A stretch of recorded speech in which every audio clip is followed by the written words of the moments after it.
Will here, coming at you with more bolt action. Seeing as this is the stuff on the channel, I just got a lot of stuff to open.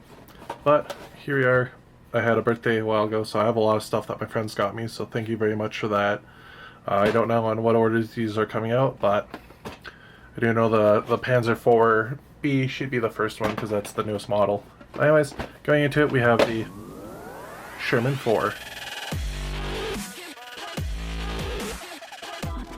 This is a very basic kit. This is going to be every Ally's first vehicle, unless you're playing Russians, which then you might want to get a T4, or if you're playing British, you might get a Churchill, depending on what box set you get. But for the most part, if you're buying the models individually, especially for cost, because basically any Ally can use this thing, or its alternate version, but they're all roughly the same size. Like, this is a great kit to proxy with, so or at any point you're going to get it. Almost every Allied, excluding the Russian tank war set, will have a Sherman or a Sherman 5 in it. So easiest way I like to do it is for my Americans, I run Sherman 4s, like M4 Shermans or the M4 A1s. And then for my British Shermans and other allies, I run the Sherman 5 because that was the one that the British and the Canadians used the most. So this is an older kit, but still holds well. This is some of their first plastic stuff that they did, but it's cheaper. If you can get this for like 30 bucks, you're gold. Buy two of them if you can. Normally they go about 40, 50 bucks depending on what stores where. But flipping it over, we have, you know, I've fallen over and I can't get up.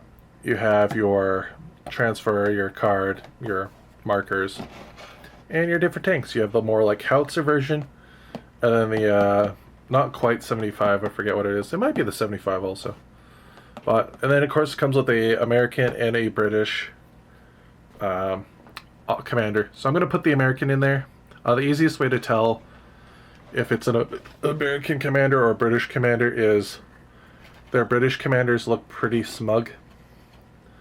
But they also have berets. A lot of the tankers in the British service went over comfort instead of like protection. Those spaces were kind of cramped too, especially with the Firefly members. So they wore their berets, whereas the American guys stuck to their helmets because they were actually kind of smart about it. Also protection because you're in a metal death machine. I think I might paint this as a winter Sherman just for the fun of it, because I know my Americans are you know, D-Day market garden, so it's, you know, European countryside, so it's more. I might do a winter wash just for my Russians, because my Russians and the other half of my German army is winter. My Russians can use this tank, but I'm gonna paint it as American and do a winter version of the American stuff. Let us open it. Opening this up. So here we go.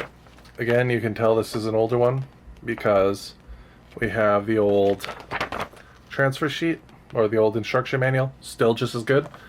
I actually like this because it gives you the instructions and it saves paper, and it's physical, so you don't have to worry about online, like your stuff going away online.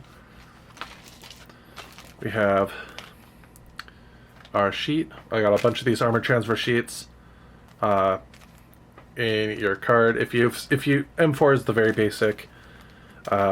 You can find rules for it anywhere in all your rule books and stuff. So medium anti-tank gun, medium howitzer if that mode's taken, you know, remove, easily catches on fire, so on and so forth.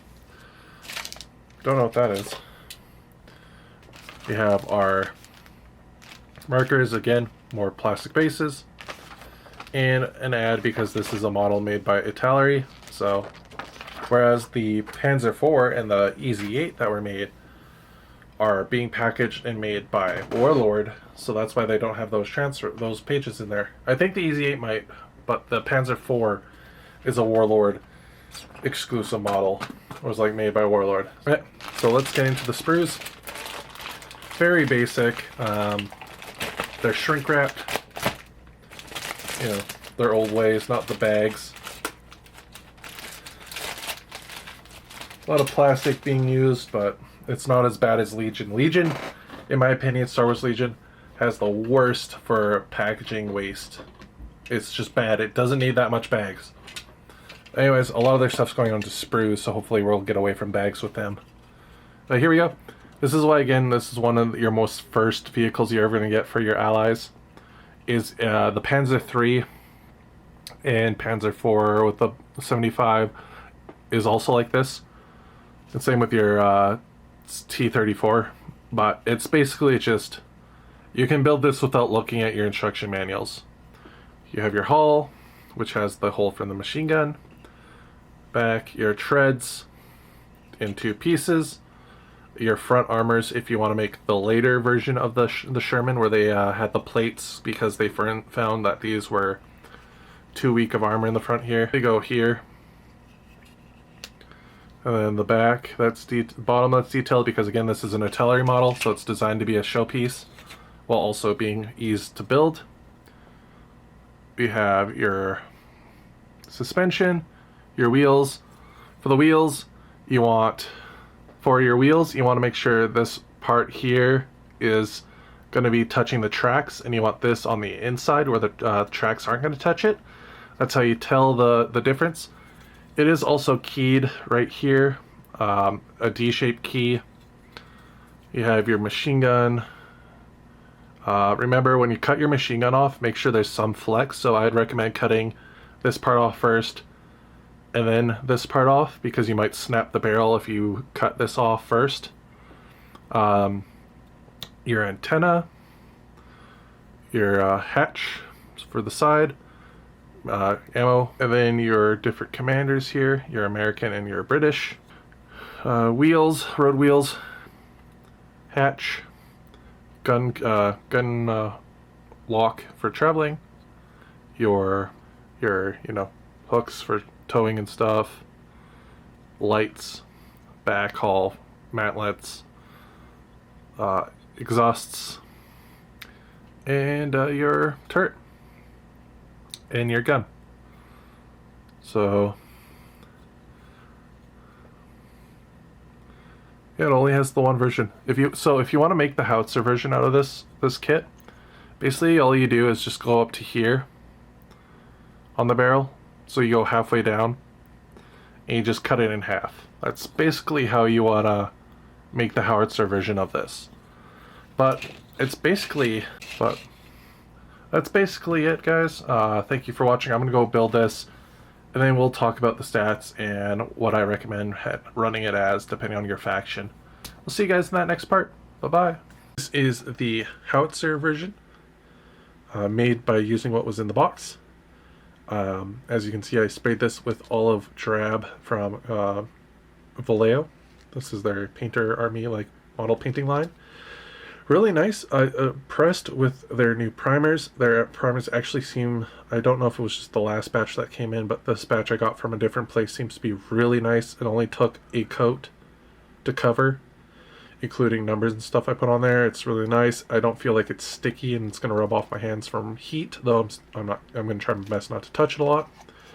But yeah, so this is just their basic Sherman, easy to build, 6-piece sort of thing. For that, it's not bad. It's very, a lot of stuff you can do to customize it yourself.